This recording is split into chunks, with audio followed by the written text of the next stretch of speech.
doing next procedure? Wednesday. Good morning, good morning. I know I'm running a little bit late. It's March the 29th, 2021, Magnificent Monday. I think I'm coming through. It says I'm live, but I'm not real sure. Oh, there's some popping up, so I guess we are. Hi, Debbie. My screen looked a little different this morning. These updates have been a challenge for me. Love our technology though. And boy, I'm loving our readings. I'm loving our readings. You know, I have felt like for the last few years that I've had a stronger sense of the best is yet to come, the best is yet to come. I've always been a very positive person. Always. I think God created me that way. I think it's a lot of the personality He gave me to be an optimistic person, to see the glass half full always. But there's been a drastic shift in probably the last, 5 or 6 years. And you know, this whole Bible study that we do each morning, we're reading all the way through the Bible. Every year we read at least all the way through it. Now that I'm, live and doing it on videos, I sometimes may be reading it 2 and 3 times every morning. So that means I'm reading all the way through the Bible 2 or 3 times a year, on top of any other study that I do.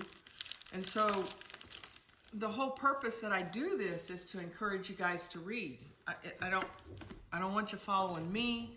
I don't want it to be about what Elizabeth says. I don't want to be your source for what God's speaking to you when you read. I want to be your cheerleader, your encouragement. Read every day. And even when you're reading through some of these tough ones, read. Every I is dotted, every T is crossed on purpose, for a purpose. It's for us. God didn't have to write it down.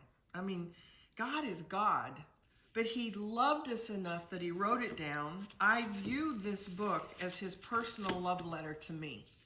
But I also view this book as His personal love letter to you. And so, especially over the weekend, different things, my time in the Word, for sure, since we've started the book of Deuteronomy, we're on chapter 11 and 12 today. Good morning. I've just had this sense of expectation, this sense of I can't wait to read. And it's different. I can't wait to read what He has for me today, this day, March the 29th of 2021. I couldn't wait to read what He has for me this day. And as always, we always have things going on. All of us do. We all have decisions we're having to make. We all have family stuff happening. We all have, good things, and we all have challenges. And we certainly read about some challenges in today's reading. We're reading about the challenge that Moses has before him because he knows he's not going to cross over with them. And these are Moses' final words to his people, God's people. He knew that God had given him a precious gift in his leadership of God's people. He knew that was a special gift that he was given, and he's pouring his heart out. He's allowing God to pour His heart. Here's the truth. He is acting as the funnel that God is using to pour His love into the people right as they're getting ready to cross over. And then Jesus and His disciples. Jesus Himself leads the disciples into a storm. Once again, Jesus is God. He knows that there's going to be a storm, and He knows that the men He's leading into that storm, many of them were professional fishermen, and they would know how bad this storm is. And then, oh my goodness, the problems that the man that was possessed by the demons had. And it's not just the problems of the man possessed by demons. The entire town was affected by him, let alone his family. I mean, each one of us have family members that we have such concerns for, that we're praying on a regular basis for. One of my best friends in the whole world right now sent out a message to us I guess it was last night, and said, please pray. It's David Murrow, and he's fighting leukemia, and they've sent him home, and the doctors have said that he's too weak. There's nothing that they can do for him. He can't even continue the chemo. He had been a candidate for a bone marrow transplant, and they've sent him home and said they can't do the bone marrow transplant. We all know what that looks like. We all know what that looks like. We all can only sit here and read these words and imagine what it looked like for the people in the life of this man that was demon possessed. We can all sit here and read and imagine what it looked like to have the storm raging around this boat. Have you ever been out on a boat when a storm comes and hits? I have, and not a bad storm either. I'm telling you, not a bad storm. But I've been on the water when the waves came that we didn't know if it was going to get back to shore, because as we headed to shore, the waves was lapping up over and water was coming into our boat. I've been on a boat where the hail hit so bad that we didn't know if we were going to make it or not. And those weren't bad storms. Those weren't anything like what the storm this one had. And you know, I've attempted to lead and motivate a group of 1,600 employees at one time, and I've been in a situation where a hurricane devastated the entire town, and I had to go back in, and with my team we reestablished not just mail service to the town we were in, but into 60 little surrounding towns, and to get mail delivered, because people were lined up in my front door of my post office for a mile or more, waiting on heart medications, waiting on their diabetes medications, waiting on so many life-sustaining things that comes through the mail. And what it took to motivate and to get people in the worst of conditions to work and to do the work. I can't even imagine what Moses had that he was facing. These are the things we're reading about today. And I started this all off saying about my expectation about reading today, not because I wanted to read about the problems and the struggles and the challenges. They're there. But I wanted to read about my God, his heart, how he sees these kind of problems. And the shift that's taken place inside of me in the last 5 years is that the more I read and the more I study, the more optimistic I am about who my God is and what he has planned for my future. And you know, and I'm at an age, you know, one of my best friends is battling leukemia in the worst possible way. And so those things don't happen without us at the age that I am, oftentimes stopping and thinking about my final days on this earth and what it's going to be like. So when I talk about my future, and when I say the best is yet to come, it takes me from today, March the 29th, all the way through the end of my life. I am that forward thinking, oftentimes, most of the time, as a matter of fact. The real challenge for me is to focus on this day. And you know what? God is, he's a never-ending circle for us. You can't find where he begins and where he ends. And when we're one with him, we enter into that circle with him, and we don't know where he begins and where we begin. And we don't know where he ends and where we ends. And so therefore, in this, what I'm talking about, my forward thinking can take me all the way to thoughts of those very last moments on this earth in this physical body to this day, and the anticipation and the expectation is the same. And I for the last, I can't put a finger on it, many years though, I've lived my life in more of an expectation of the best is yet to come. This is going to be the best Monday of my life. Today's going to be the best Monday of my life. And I believe that came from the seeds being planted in my heart. Hide this word in my heart, O Lord. And the more of his word, yes, even these Old Testament readings about the sacrifices, about what it takes, about what God expects, about what pleases God. Because as we read these Old Testaments, see, we're reading about different eras. There was 2,000 years of an era where there were no laws, that God just gave us free reign to do whatever in the world we want to do with no fear of consequences whatsoever. And then 2,000 years that we're reading in, that's just beginning, of the law.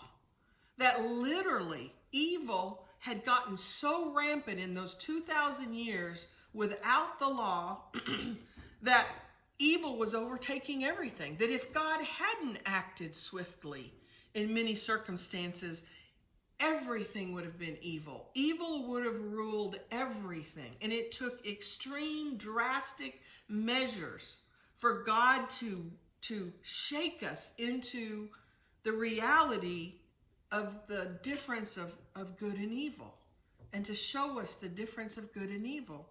And then we are so blessed. I mean, you don't know how many times I've asked God to tell me why, Lord, why was I not born during that time? Why was I not born during the 2,000 years of the law?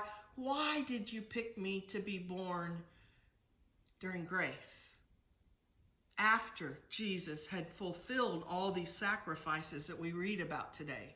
I mean, if you just think about what we're reading in the context of Deuteronomy 11 and 12, these people here were the children of the slaves, of the generations that for 400 years were slaves in Egypt.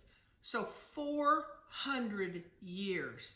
If you happen to be in the United States of America listening to this today, just stop for a moment and use your imagination and think, how different would your life be today if your mom and dad was the last generation of 400 years of slavery instead of the freedom we've had in America?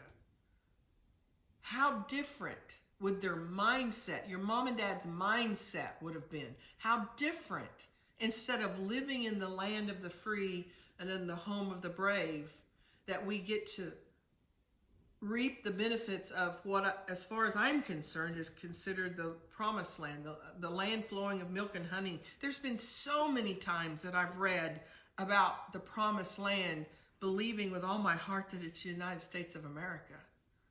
The promised land, the land flowing of milk and honey. I mean, my goodness, have you seen the news? There are people that are taking their children and leaving them at the border because of the hope of a better life for their children. Leaving their children at the border. I know there's a whole bunch of people out there judging that and saying, how in the world could you leave your small child? How could you? And I know in the hearts of those mamas and their fathers, they're saying, how can I not? Even in foster care in America, it's going to be better than the conditions they're in where they're at. I mean, it's not one country that's doing this. They're flooding Mexico and coming up from our southern borders from many countries and dropping their children off for the expectancy, for the hope of walking into a Christian nation founded on Christian principles, of the goodness of the American people, that they'll open up their arms and love on these children and give them a future and a hope. Yeah, the land flowing of milk and honey. I'm so blessed. So what we're reading about is the children of the last generation of slaves. You think it didn't take drastic measures for God to wake them up to who He is, what He is, and the life that He has for them? If He had not implemented law at the cost of death, would we have ever changed our mindset? Would we have ever gotten it in this human form? I mean, look at the miracles that they experienced. and they still was hard-hearted. They were still hard-hearted. There's so much more involved in all of this. One of the things that happens to me when I read this book is I'm in such awe of how things that happened 4,000 years ago affects my life today, and how something I may do or say, or the way I live my life, or the way we collectively live our life, may affect people 4,000 years from now if the Lord tarries. You want to talk about a big picture. And we sit around and we murmur and complain over our little world of me. There was a song a few years ago that came out that talked about our own little world of me. And that, boy, is that not what we do? I mean, everything centers and evolves around me. If my coffee isn't just right, if my bed wasn't just right, if the temperature wasn't just, I mean, we've had family arguments that break out into fights over the thermostat. Really? Let alone talk about politics or religion or all kinds of stuff. I mean, our own little world of me. It's just about me. It's me, me, me, me, me. My comfort. I'm guilty. I'm the chief. I'm guilty. And I'm reading, and so I said all that to tell you about my expectation and how I can't wait to read. I love reading in this word. I love him speaking directly to me right where I'm at today. And he does it through the Old Testament, he does it through the New Testament, he does it through the Psalms, and he does it through the Proverbs over and over and over and over again. All the while educating me to the history that is so rich, so full, so vital for us to understand who we are in Christ and how it is that it came to be that we're right here today. That history is so powerful. We're getting to see his heart because, quite frankly, we live under grace. Jesus took the penalty, the death for all of our sins on him when he went to the cross for us. And we do not live and suffer the consequences of sin the same way that they did back before Christ. The difference is so, I can't find the words to talk about the difference of before Christ versus after Christ. My mind can't wrap itself around it all, quite frankly. But in my spirit, man, I'm learning and I'm growing. And as I read more and more of the history, I'm grasping more and more and more of the blessing that I get to live in every single day of my life. Even with the storms, even with the demons, even with the idol worshiping. You know, I can't hardly read about idol worship now that it doesn't automatically take me to, oh my goodness, what do I have as an idol today? I've got one particular decision that I'm meditating on, praying on, seeking lots of advice on, that I have to guard myself. This morning, I think that God woke me up and said, okay, Elizabeth, that's in the future. That's not happening today. There's another thing that has to happen before you'll even be in a place to have to make a decision. There's not even a decision to be made today. And I'm already planning both sides of it, the pros of it and the cons of this decision. This is what it might look like. This is what it might look like. And God this morning said, what are you doing, Elizabeth? What about today? Today, I've got something for you today. Oh, okay, well, let's look at today. Want to look at today's reading? I just want to go to chapter 12 right now. Let's look at verse 2. I've already given you the backdrop, right? Moses has his last few days, his last time with the people, and he's pouring God's heart out to them. When you drive out the nations that live there, okay, so right there, you can tell I'm on a roll this morning. Whatever the promise is, there's going to be things that have to be driven out. There's going to be, this represents the enemy. This represents the resistance. This represents the hard. You know, God blesses us, but he doesn't tell us that life won't be hard. Life will be hard.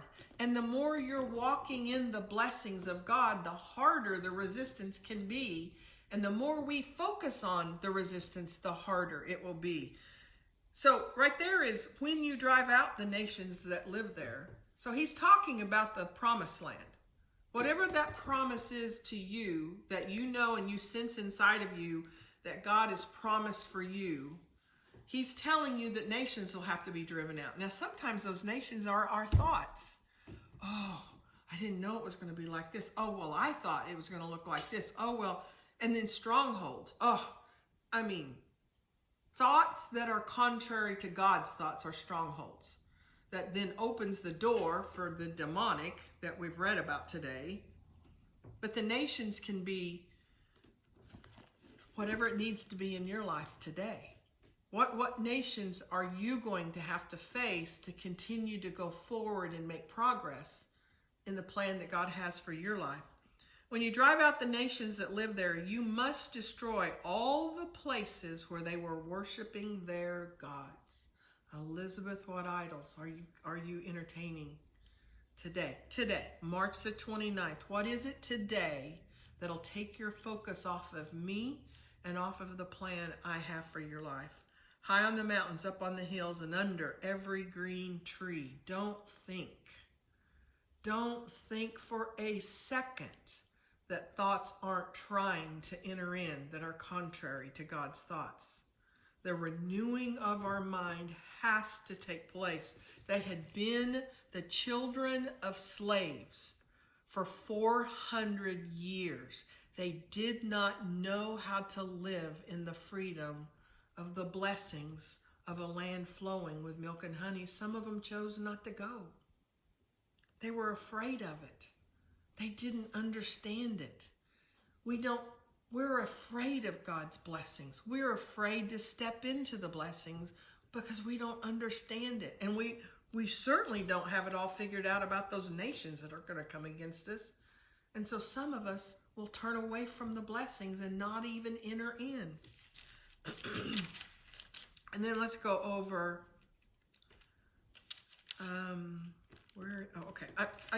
just a couple of things before I get to my main point in the Old Testament. Verse 7, then you and your families will feast in the presence of the Lord your God, and you will rejoice in all you have accomplished because the Lord your God has blessed you. Do you know I read that today as a personal statement for me? For me, Elizabeth, you and your families. Oh, I can't think of anything better than to have my kids and my grandkids feasting at a table in the presence of God. Loving God with all of their heart. I don't think the blessing could be any greater for me, other than maybe the knowledge that maybe God used me in a way that there's another family that's getting to do the same thing. Maybe because I decided to do a Facebook video, or maybe because I simply, under my breath, prayed for somebody as I passed them by in Walmart. Then here it is. It's verse 20 that really got me today. So what does it take to live a happy, full, satisfied life in the Lord? First and foremost, I don't believe anybody that's not seeking God will ever feel that fulfillment, that feeling of success, that feeling of contentment, the feeling of purpose that we feel when we are chasing after God. And I mean chasing after him. But what does it look like? I don't think we can ever feel that fulfillment and that contentment and that sense of euphoria if we aren't feeling as though we're making progress.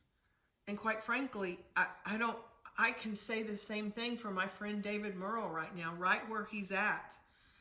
There's one thing I know about that man, is that he and his father are one.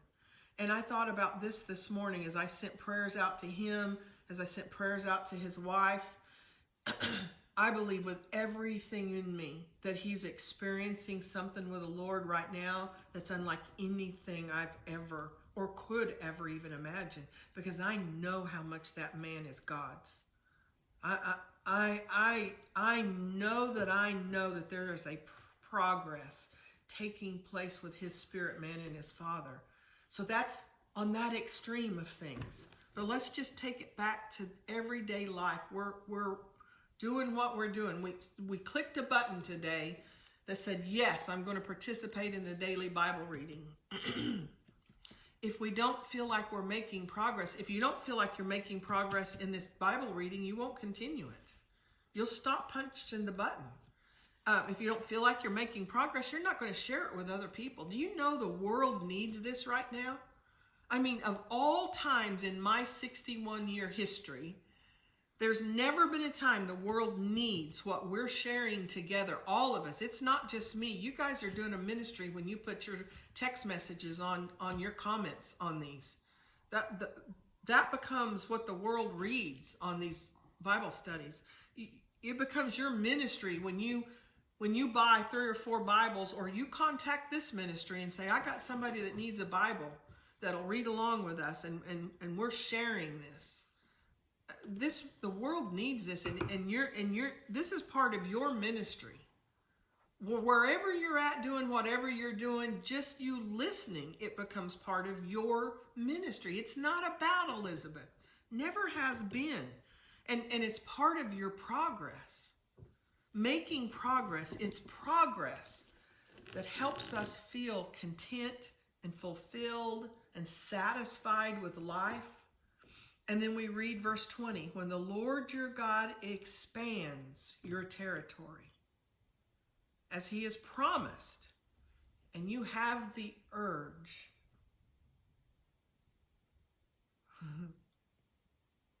God's always expanding us.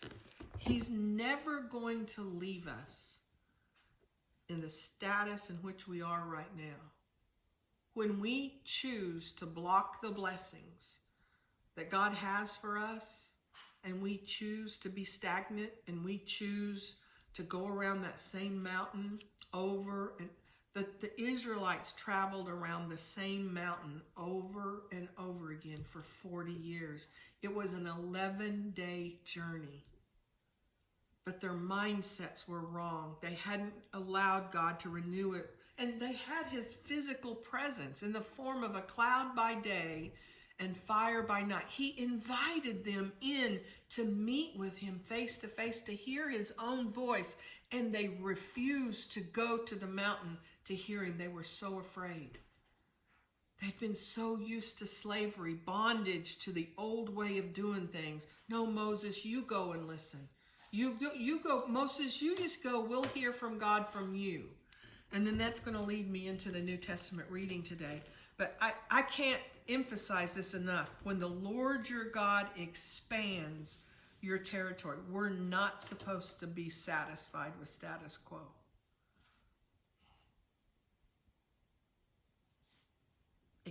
How is God expanding your territory? How is God expanding your territory? Just as he's promised, what is the urge you have to do? And then it leads us to the Old Testament reading. Again, I talked about the storm. Jesus led them on that boat. He knew they would be so afraid. He could have stopped it. He could have stopped them from experiencing probably the greatest fear they'd ever had in their life up until this moment. These experienced professional fishermen said, we are going to die. And they went down and they got him. And what did he do? Let's just read verse 24. The disciples, this is Luke 8, chapter 8, verse 24. The disciples went and woke him up shouting, Master, Master, we're going to drown. When Jesus woke up, he rebuked the wind and the raging waves. He rebuked the wind and the raging waves. When is the last time you stopped and said, wait, no more, no more. Resistance, stop. I rebuke you in the name of Jesus. You can't come one step closer to me. Stop, thoughts, get out of my brain. God is renewing my mind, and I make room for his renewal in my mind right now. Stop, my heart is being changed. The darkness is coming out, and I'm allowing the light to flow in. You do that every single day when you pick up this book to read. He rebuked the wind and the raging waves. And then there's that word. I didn't circle it. Can't believe I didn't. I'm going to circle it right now. Suddenly. I am going to write a book named Suddenly. Titled Suddenly. Suddenly, the storm stopped and all was calm. And what are the first words he said to them? Where is your faith? Right now, today, in your life, are you looking at all the troubles? Are you looking at how hard it's going to be? Are you looking at the resistance? Are you feeding that? Jesus is saying to us today, where is your faith? Where is your faith? Wow. Wow. And then he goes from there, and verse 26, so they arrived in the region of Gerasenes across the lake from Galilee. So right across the lake where they were at, they go to the next place. And as Jesus was climbing out of the boat, a man who was possessed by demons came out to meet him. For a long time he had been homeless and naked, living in the tombs outside the town. And as soon as he saw Jesus, he shrieked and fell down in front of him. Then he screamed. Now remember, he came to Jesus. Jesus is getting out of a boat. Why are you interfering with me, Jesus, Son of the Most High God? Jesus will mess with your demons. He'll mess with your wrong mindsets, your strongholds, your issues, your diagnosis. He'll mess with your anxiety, your stress, your worrisome. He'll mess with your plans. So we know the story. So once again, what did Jesus do? Just like he did with the waves, he spoke and the demons left him. Legions of them. This happens to be the one with legions of demons. He spoke and they left. Why are you not using the authority that Jesus gave to us? He says, all these things I've done, even greater will you do. Why have you not rebuked the resistance in your life? What's troubling you? What's stopping you from the progress that you're trying to make? Where is your faith? Where is your faith? I believe today that we've got chains of bondage that's breaking off of our mind today, just as we're sharing today, in that you now are walking in a greater revelation that you can stop the resistance in your life. You have that ability in you. But then this is where I want to end today. Not really wanting to pass over the Psalms and the Proverbs, and I probably won't, but this is where I want to end today. Verse 35, he was sitting at Jesus' feet, fully clothed and perfectly sane, and they were all afraid of him. The man with the legion of demons was sitting at Jesus' feet, fully clothed, perfectly sane, and they were all afraid. It just smacked me today that I'm afraid of the blessings ahead of us. That God wants to bless us so much that it will blow our minds. And we're afraid. What if he really blesses us that much? You would have thought they would have called on the biggest party and invited people, and there would have been dancing in the streets celebrating this man's healing. But they were afraid of him. They were afraid. Then those who had seen what happened told the others how the demon-possessed man had been healed. And all the people in the region begged Jesus to go away and leave them alone, for a great wave of fear swept over them all. Wow. They've just witnessed one of the greatest miracles that is standing the test of time. It's still in the books. They still do movies about it. They still write books about it. It's in the Bible. And all it did is it made them so afraid. And then watch how the yeast worked. They were afraid, and then a great wave of fear swept over them all, to the point that they wanted Jesus to leave. They didn't even want Jesus there. They were so afraid that he might bless them to the point that they're not comfortable anymore. They sent him away. How many times have we sent his presence away from us? Because we're afraid that he might actually bless us in ways that we don't understand. Oh, I don't know how to be that way. I'm the one that grew up on the wrong side of the tracks. And you're telling me I get to live over there with all those people? I've always thought this way. I've always had these fears. I've identified myself as a person of anxiety and stress. I have panic attacks. I have all these struggles. What would my life look like if I didn't have these struggles? What would my life look like if I gave up that thing from the past and really stepped into the future? And I don't know what's in my future. I don't know what that might look like. So no, Spirit of God, just leave me. Just let me send you away. Because he's always going to expand our territory. I mean, us women have been so brainwashed to think that we don't need a man, that we're not supposed to enter into holy matrimony and be the Psalms 31 wife. A worthy wife is a crown for her husband. I mean, if I don't see myself as a crown for my husband, then I'm certainly not going to serve him in that manner. If I'm living a life of I don't need him, I got my own career, I got my own job, I'll raise my kids the way I want to raise them. I'll run the finances the way I want to run them. And by golly, if he resists me, then I'll hide what I do with my finances. He doesn't need to know I spent that $100. I make my own money. He doesn't need to. I'll just have my own separate checkbook. Here, let me just keep things separate here. I'll live my life the way I want to live my life, and you live your life the way. But I don't understand how come our marriage isn't good. I don't understand how come we fight all the time. Okay, I gotta stop. March the 29th. I'm telling y'all, I love where I'm at, and things aren't perfect in my life.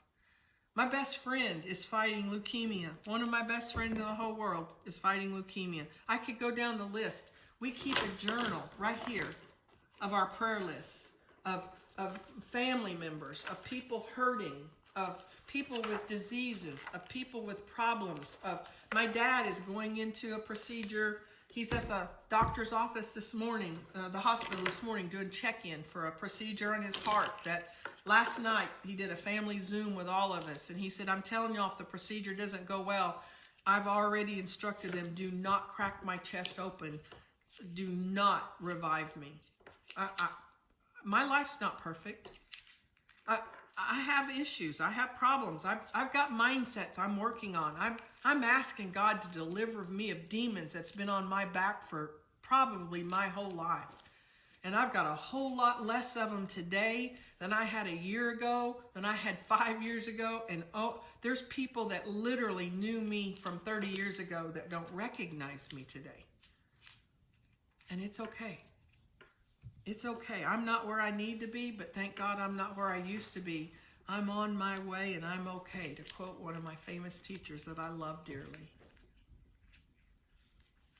Hope.